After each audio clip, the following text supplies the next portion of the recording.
नमस्कार दोस्तों, आपके अपने YouTube चैनल जीके फास्ट में आप सभी का स्वागत है, अभिनंदन है। दोस्तों, हम भारतीय संविधान पढ़ रहे थे, जिसमें लास्ट वीडियो में हमने प्रधानमंत्री के बारे में चर्चा की थी। आज हम सरकार का जो तीसरा पार्ट है, न्यायपालिका, क्योंकि सरकार को हमने 3 भागों में बांटा था। सबसे पहले न्यायपालिका, कार्यपालिका, व्यवस्थापिका और कार्यपालिका के बारे में अपन चर्चा कर ली थी। अब अपन चर्चा करें न्यायपालिका की। न्यायपालिका का उल्लेख संविधान के अनुच्छेद 124 से लेकर 147 तक भारतीय न्यायपालिका का उल्लेख किया गया है। भारतीय जो न्यायपालिका है, ये इकहरी न्यायपालिका है। कैसी न्यायपालिका है? इकहरी न्यायपालिका है। कैसी न्यायपालिका है? इकहरी न्यायपालिका। और ये इकहरी न्यायपालिका कहां से ली गई है? तो इकहरी न्यायपालिका ब्रिटेन के संविधान से ली गई है। ठीक है दोस्तों, तो भारत में कैसी न्यायपालिका है? इकहरी न्यायपालिका। कहां से ली गई है? ब्रिटेन के संविधान से ली गई है। इसका उल्लेख संविधान के अनुच्छेद 124 से लेकर 147 तक भारत में न्यायपालिका का उल्लेख किया गया है। साथ ही साथ संविधान के भाग 5, इसके खंड, यानी इसके जो खंड है, अध्याय, भाग 5 के अध्याय 4 में न्यायपालिका का उच्चतम न्यायालय का उल्लेख किया गया है। अनुच्छेद 124 से 147 तक, भाग 5 अध्याय 4 में भारत में कैसी न्यायपालिका है? इकहरी न्यायपालिका है। उसके बाद अपन चर्चा करते हैं कि भारत में न्यायालय की स्थापना सबसे पहले कब हुई थी। दोस्तों, 1773 में एक एक्ट आया था, जिसे अपन रेगुलेटिंग एक्ट के नाम से जानते हैं। किस नाम से? रेगुलेटिंग एक्ट के नाम से इसे जानते हैं। रेगुलेटिंग एक्ट के तहत भारत में एक न्यायालय की स्थापना हुई थी। किसकी स्थापना हुई थी? न्यायालय की स्थापना भारत में हो गई थी। अब इस न्यायालय की स्थापना हुई, कहां पर हुई थी? तो इसकी स्थापना कलकत्ता में हुई थी। कहां हुई थी? कलकत्ता में इसकी स्थापना हो गई। कब हुई थी? 1 जनवरी 1774 को भारत में सबसे पहले न्यायालय की स्थापना हो गई थी। इसका जो न्यायाधीश बना था, वो बनी थी, पहली न्यायाधीश बने थे एंजेला लिप्से। कौन बने थे? एंजेला लिप्से भारत के पहले न्यायाधीश बने थे। किस न्यायालय के? जब ब्रिटिश भारत था, उस समय सबसे पहले न्यायाधीश कौन बने थे? एंजेला लिप्से। उसके बाद क्या हुआ? उसके बाद भारत में 1935 का अधिनियम आया। कौन सा अधिनियम आया? 1935 का अधिनियम आया। 1935 के अधिनियम के तहत 1 जनवरी 1937 को भारत में किसकी स्थापना हुई? भारत में संघीय न्यायालय की स्थापना हो गई थी। ठीक है। अब वर्तमान में भारत में सर्वोच्च न्यायालय की स्थापना, किसकी स्थापना? इस सर्वोच्च न्यायालय की स्थापना, एससी की स्थापना कब हुई? एससी की स्थापना 1 जनवरी 1958 को भारत में उच्चतम न्यायालय यानी सुप्रीम कोर्ट की स्थापना हुई। 1 जनवरी 1958 को भारत में सुप्रीम कोर्ट की स्थापना हुई और 1 जनवरी 1958 तक इसने चैम्बर ऑफ प्रिंसेप, किसमें? चैम्बर ऑफ प्रिंसेज में इन्होंने कार्य किया। 1958 के बाद इसका जो मुख्यालय था, वो कहां स्थापित कर दिया गया? दिल्ली में स्थापित और कर दिया। वर्तमान में सुप्रीम कोर्ट की जो बेंच है, मुख्य पीठ है, वो कहां स्थित है? तो दिल्ली में स्थित है। कहां पर स्थित है? दिल्ली में स्थित है, जिसकी स्थापना 1 जनवरी 1958 को की गई थी। सबसे पहले भारत में न्यायालय की स्थापना 1773 के रेगुलेटिंग एक्ट के तहत 1 जनवरी 1774 को कलकत्ता में हुई, जिसमें प्रथम मुख्य न्यायाधीश जो बने थे, वो एंजेला लिप्से बने थे। उसके बाद भारत में 1935 का भारत शासन अधिनियम आया। भारत शासन अधिनियम के तहत 1 जनवरी 1937 को भारत में संघीय न्यायालय यानी फेडरल न्यायालय की स्थापना हो गई थी। ठीक है दोस्तों, तो फेडरल न्यायालय की स्थापना के बाद भारत आजाद हो गया। आजाद होने के बाद भारत ने 1 जनवरी 1950 को भारत में चैम्बर ऑफ प्रिंसेज में सुप्रीम कोर्ट की स्थापना हो गई। 1 जनवरी 1950 से उसके बाद 1 जनवरी 1950 में सुप्रीम कोर्ट की स्थापना होगी। सुप्रीम कोर्ट की स्थापना के बाद 1958 तक, कब तक, 1958 तक चैम्बर ऑफ प्रिंस में इसका मुख्यालय रहा। उसके बाद 1958 में इसका मुख्यालय कहाँ स्थापित कर दिया गया, नई दिल्ली में इसका स्थापित कर दिया, जो वर्तमान में वहां पर इसका मुख्यालय है। ठीक है दोस्तों, तो ये थी सुप्रीम कोर्ट का बेसिक स्थापना से संबंधित महत्वपूर्ण तथ्य। ठीक है दोस्तों, अब अपन चर्चा करते हैं सुप्रीम कोर्ट की गठन का उल्लेख कहाँ किया गया, किस तरह से न्यायाधीशों की नियुक्ति की जाती है, इसके बारे में अपन चर्चा करते हैं। तो सबसे पहले अपन चर्चा करते हैं उच्चतम न्यायालय के गठन की। उच्चतम न्यायालय का गठन अनुच्छेद 124 के तहत किया जाता है। अनुच्छेद 124 में साफ साफ कहा गया है कि भारत का एक सुप्रीम कोर्ट होगा, सर्वोच्च न्यायालय होगा। क्या होगा, भारत का एक सुप्रीम कोर्ट होगा, यानी सुप्रीम कोर्ट का उल्लेख अनुच्छेद 124 में किया गया है। ठीक है दोस्तों, 124 में उल्लेख करने के बाद अब इसके द्वारा स्थिति ये रही कि अनुच्छेद 124(1) इसमें यह कहा गया कि जो सुप्रीम कोर्ट है इसके न्यायाधीशों की जो संख्या है इसमें कमी या वृद्धि करने का अधिकार किसे दिया गया, कमी या वृद्धि करने का अधिकार किसे दिया गया, तो इसका अधिकार दिया गया था संसद को। किसको दिया गया था, संसद। प्रारंभ में जो मुख्य न्यायाधीश थे, मुख्य न्यायाधीश सहित कुल कितने सदस्य थे, तो प्रारंभ में यानी मूल संविधान में न्यायाधीशों की संख्या 7+1 थी, यानी कुल कितने न्यायाधीश थे, तो कुल 8 न्यायाधीश थे, 7 अन्य न्यायाधीश और 1 मुख्य न्यायाधीश। अब अपन बात करें वर्तमान की। वर्तमान में कुल कितने न्यायाधीश सुप्रीम कोर्ट में, तो वर्तमान में 33 तो अन्य न्यायाधीश है और 1 मुख्य न्यायाधीश, यानी कुल कितने हैं, तो 34 मुख्य न्यायाधीश है। 33 अन्य न्यायाधीश और 1 मुख्य न्यायाधीश, यानी कुल मिलाकर कुल कितने न्यायाधीश हैं, तो कुल 34 है। मुख्य न्यायाधीश के अलावा कितने हैं, तो 33 है। ठीक है दोस्तों, ये बात होगी अनुच्छेद 124 की। अनुच्छेद 124 में सर्वोच्च न्यायालय का गठन, अनुच्छेद 124(1) में सर्वोच्च न्यायालय के जो न्यायाधीश है इसकी संख्या में कमी या वृद्धि करने का अधिकार किसे दिया गया, संसद को दिया गया। प्रारंभ में इनके सदस्यों की संख्या कितनी थी, 7+1 यानी 8 थी। वर्तमान में कितनी है, तो 33+1 है, यानी कुल वर्तमान में कितने हैं, तो 34 न्यायाधीश है। अब अपन बात करते हैं कि इनके न्यायाधीशों की जो नियुक्ति है, उसके बाद बात आती है नियुक्ति की। नियुक्ति कौन करता है, तो भारत में सुप्रीम कोर्ट होता है। क्या होता है, सुप्रीम कोर्ट यानी सर्वोच्च न्यायालय, जिसे हम उच्चतम न्यायालय भी बोलते हैं। इस सुप्रीम कोर्ट का जो CJI है यानी chief justice of India, chief justice of India की नियुक्ति कौन करता है, तो राष्ट्रपति करता है। कौन करता है, राष्ट्रपति के द्वारा CJI की नियुक्ति की जाती है। अब CJI इन मुख्य न्यायाधीश की नियुक्ति किस आधार पर करते हैं, तो इनकी नियुक्ति कोलेजियम पद्धति के आधार पर करते हैं। किस पद्धति के आधार पर, कोलेजियम पद्धति के आधार पर भारत में मुख्य न्यायाधीश की नियुक्ति की जाती है, यानी जो वरिष्ठतम न्यायाधीश होता है उसको ही कोलेजियम पद्धति के तहत मुख्य न्यायाधीश बनाया जाता है। साथ ही साथ सुप्रीम कोर्ट में जो अन्य न्यायाधीश होते हैं, कौन, अन्य न्यायाधीश होते हैं, इनकी नियुक्ति सुप्रीम कोर्ट के जो CJI होता है मुख्य न्यायाधीश, इसकी सलाह पर राष्ट्रपति के द्वारा की जाती है। यानी अन्य न्यायाधीशों की नियुक्ति कौन करता है, राष्ट्रपति करता है। कहने का मतलब ये हुआ कि भारत के मुख्य न्यायाधीश की नियुक्ति कौन करता है, राष्ट्रपति करता है। अन्य न्यायाधीशों की नियुक्ति मुख्य न्यायाधीश की सलाह पर राष्ट्रपति के द्वारा की जाती है। ठीक है दोस्तों, तो ये बात होगी इनकी नियुक्ति की। अब इस नियुक्ति का कई बार जो कोलेजियम पद्धति है यानी जो वरिष्ठता है, इसका उल्लंघन भी 2-3 बार हो चुका है। अब अपन बात करते हैं इनकी क्या क्या योग्यता होती है, कौन कौन सी एक मुख्य न्यायाधीश में योग्यता होनी चाहिए कि कौन भारत का मुख्य न्यायाधीश बन सकता है।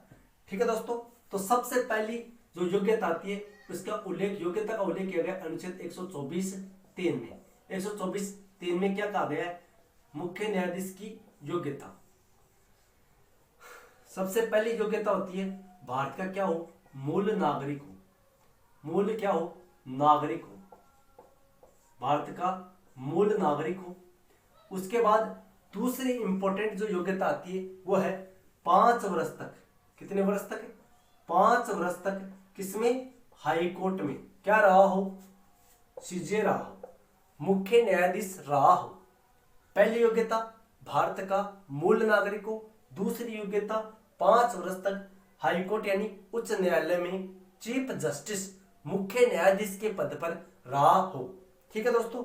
उसके बाद तीसरी इंपॉर्टेंट योग्यता आती है कि 10 वर्ष तक। कितने वर्ष तक? 10 वर्ष तक। कितने वर्ष तक? 10 वर्ष तक कम से कम 2 या 2 से अधिक न्यायालयों में क्या रहा हो? 2 या 2 से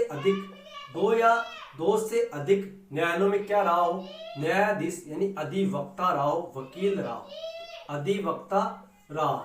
यानी 10 वर्ष तक 2 या 2 से अधिक न्यायालयों में क्या रहा हो? अधिवक्ता रहा हो।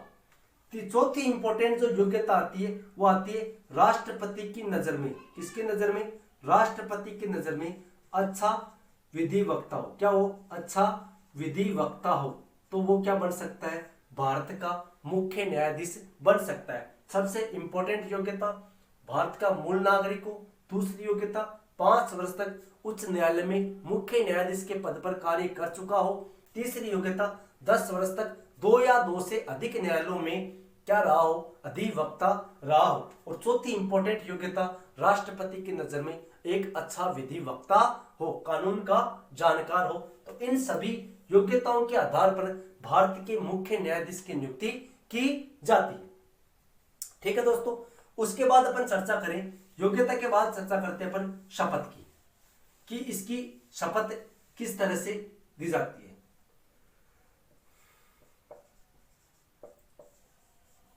शपथ दिलाने का कार्य मुख्य न्यायाधीश को शपथ दिलाने का कार्य कौन करता है? राष्ट्रपति करता है। कौन करता है? राष्ट्रपति के द्वारा मुख्य न्यायाधीश को शपथ दिलाई जाती है। ठीक है दोस्तों। अब आगे अपन चर्चा करते हैं शपथ के बाद क्या आती है? कार्यकाल। शपथ के बाद क्या आता है? कार्यकाल। कार्यकाल इसका न्यूनतम कार्यकाल नहीं होता, कार्यकाल अधिकतम होता है। अधिकतम कितने वर्ष तक? 62 वर्ष तक क्या रह सकता है? मुख्य न्यायाधीश रह सकता है। ठीक है दोस्तों। तो 62 वर्ष तक मुख्य न्यायाधीश रह सकता है। कार्यकाल के ऊपर अगर कार्यकाल से पहले भी वो अपना पद से त्यागपत्र दे तो किसको देगा? तो राष्ट्रपति को अपने पद से क्या देगा? त्यागपत्र देगा। यानी मुख्य न्यायाधीश अपने पद का त्यागपत्र किसको देता है? तो राष्ट्रपति को पद त्याग करता है। ठीक है दोस्तों। उसके बाद अपन चर्चा करें कि सुप्रीम कोर्ट का जो न्यायाधीश है, सुप्रीम कोर्ट का न्यायाधीश यहां पर 62 वर्ष है। कितने वर्ष? 65 वर्ष। कितने वर्ष? 65 वर्ष। अधिकतम आयु कितनी होती है? 65 वर्ष। जबकि जो हाईकोर्ट होता है, हाईकोर्ट के मुख्य न्यायाधीश की अधिकतम आयु कितनी होती है? 62 वर्ष होती है। कितने वर्ष होती है? 62 वर्ष के आयु तक वो अपने पद पर बना रह सकता है। जबकि सुप्रीम कोर्ट का जो मुख्य न्यायाधीश है वो 65 वर्ष की आयु तक अपने पद पर बना रह सकता है।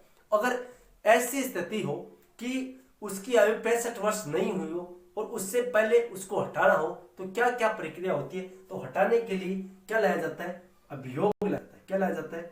अभियोग लाया जाता है, यानी महाभियोग। महाभियोग लाया जाता है। अब महाभियोग की प्रक्रिया कैसे होती है? अगर मुख्य न्यायाधीश के द्वारा संविधान का उल्लंघन किया जाता है, कदाचार, किस कारण लाया जाता है? तो कारण है कदाचार, अक्षमता, संविधान का उल्लंघन। किसका उल्लंघन?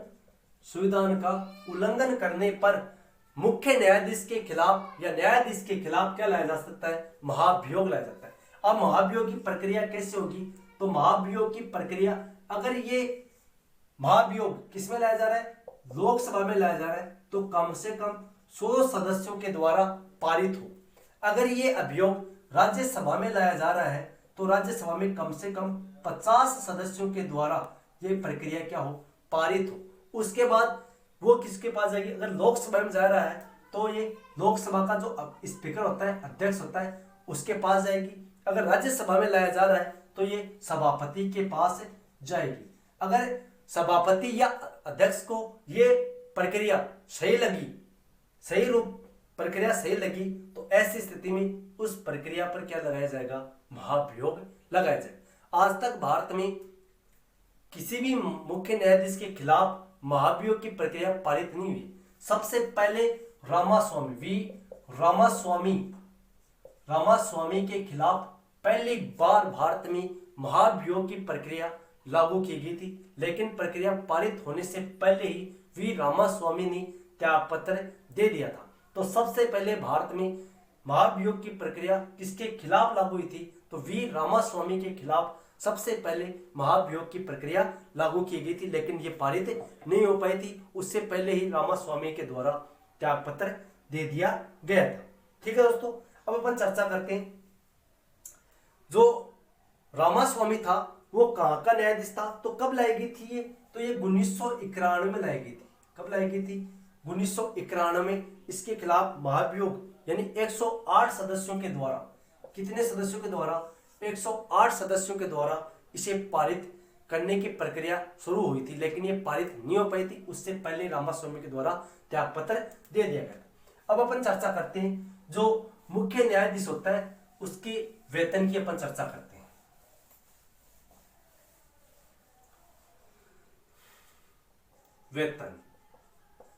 वेतन का उल्लेख संविधान के अनुच्छेद 125 में किया गया। किसमें किया गया, अनुच्छेद 125 में।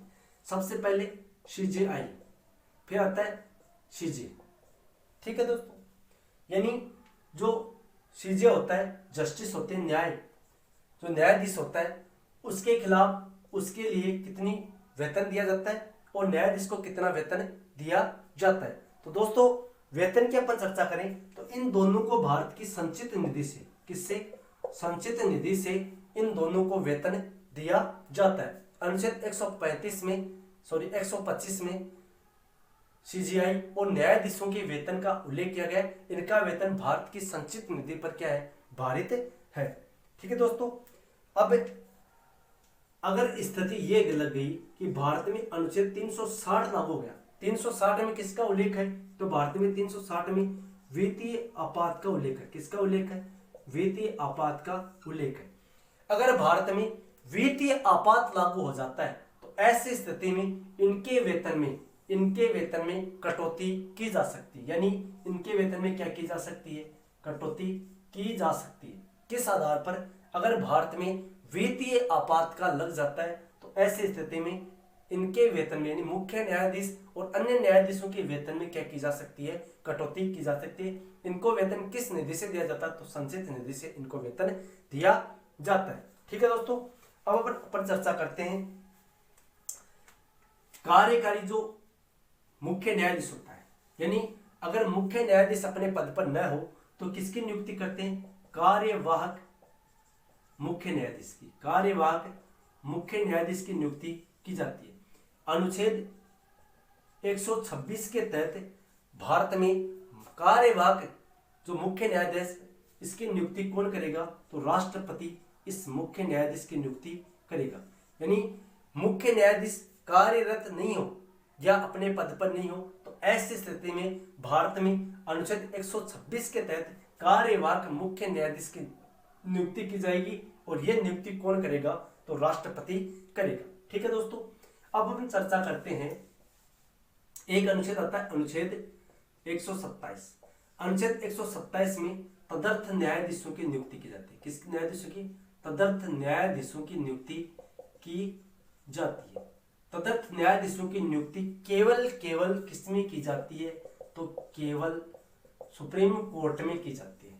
आपसे क्वेश्चन पूछ ले कि तदर्थ न्यायाधीशों की नियुक्ति कहाँ की जाती है, तो तदर्थ न्यायाधीशों की नियुक्ति केवल सुप्रीम कोर्ट में की जाती है, न कि हाई कोर्ट में। अब इन तदर्थ न्यायाधीशों की नियुक्ति करता कौन है, तो तदर्थ न्यायाधीशों की नियुक्ति करने का अधिकार किसे प्राप्त है, तो राष्ट्रपति को प्राप्त है। कहने का मतलब ये हुआ कि न्यायालयों से संबंधित जो न्यायाधीश होते हैं इन सब की नियुक्ति कौन करता है, राष्ट्रपति ही करता है। उसके बाद बात करते हैं जो उच्चतम न्यायालय का मुख्यालय कहाँ स्थित है। ठीक है दोस्तों, तो मुख्यालय और इसकी बैठकें कहाँ होती है।